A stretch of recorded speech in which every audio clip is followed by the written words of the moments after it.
Do a simple method right now. Are you all ready? Okay. Remain as you are.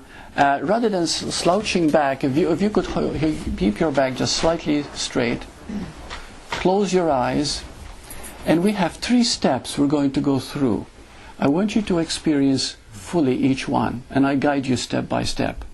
Okay, right now, the reason the body is so solid and tangible, and it's also scientists have proven this, because the body is electromagnetic energy, every cell is consciousness.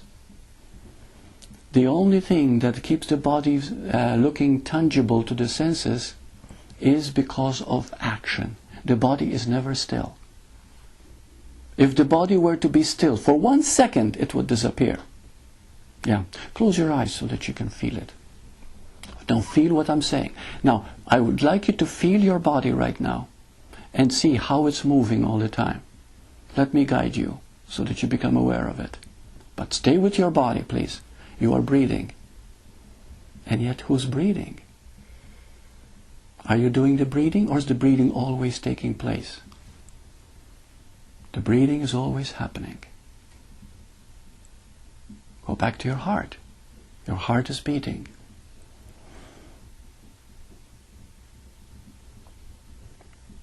There's a right ventricle and a left ventricle. And did you know that your blood is coursing through your body through miles and miles of arteries? Now, as you sit, as you are, be aware of your aliveness. Feel the blood coursing through you. For example, if you become aware of your hands right now, feel how alive they feel, their warmth. You can feel they feel alive. Feel that. Your body is moving all the time. Now, who is doing that? Who is doing it? Try not to come up with words like God is doing it, or the watcher is doing it, or consciousness is doing it. Just feel it out, so that you begin to recognize that you, as an ego, as a small self, is not doing it at all. But yet, we have taken it for granted. If you eat a morsel of food, the body immediately starts digesting it, assimilating it, and eventually eliminating some of it. The body is doing all that, which is a miracle in itself. How beautiful the body is. How magnificent. Now I'd like you to move to stage 2. Keep your eyes closed, remain very still. Now I want you to listen to your mind. What your mind is telling you. Did you know that every thought you think affects your body? Because it's a memory, and the body is made up of your memory.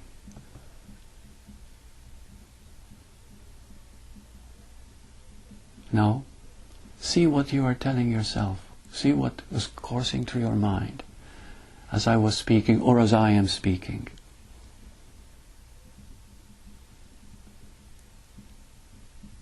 When you start watching your mind, you begin to see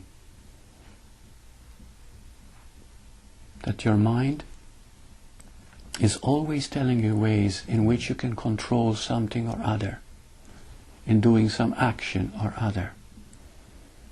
But the mind itself is made up of memory, of thought process, the recollection, retention,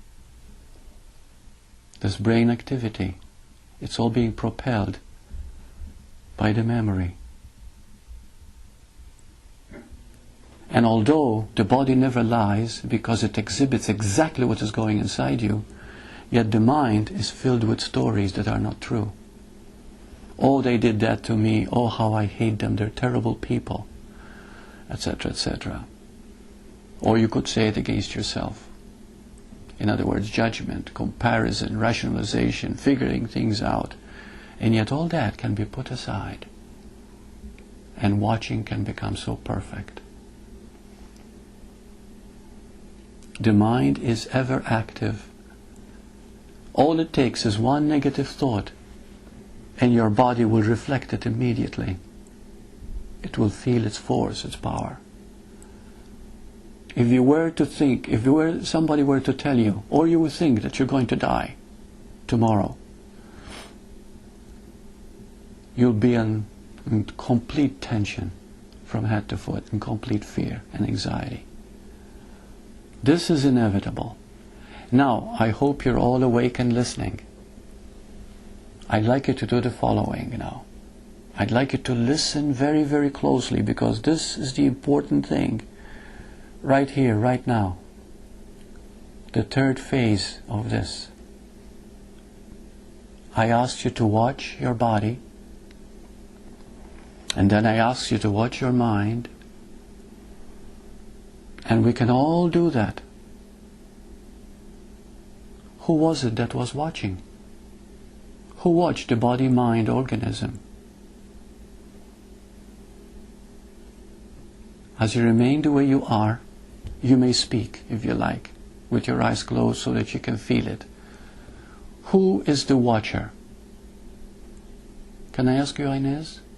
Well, I thought something outside of me.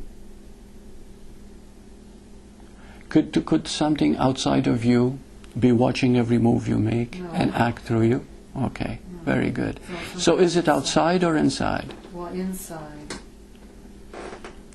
And it's not outside either. It has to be inside. Inside what? The body?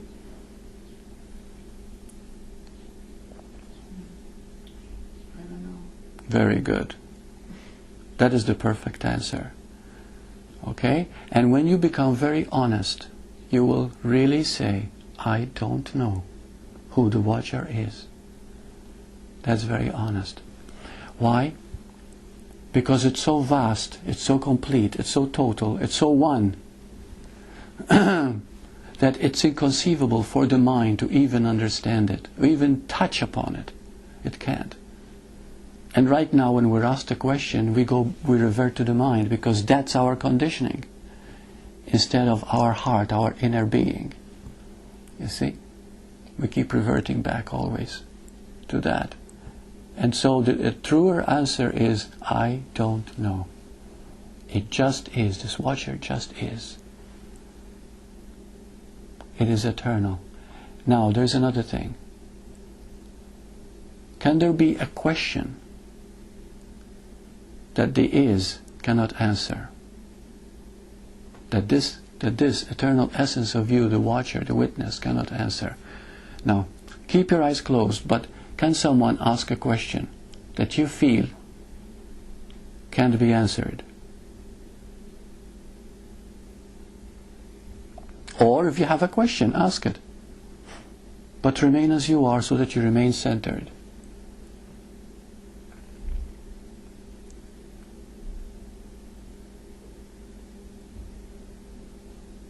Well, is it our soul that is the watcher? That's a very good question. Or our spirit? Or Thank you, Inez. Now, is the soul... Okay, please open your eyes now. Now let's go into it and explore this. Thank you, very good question. Wow. Is the watcher the soul? How many of you think it is?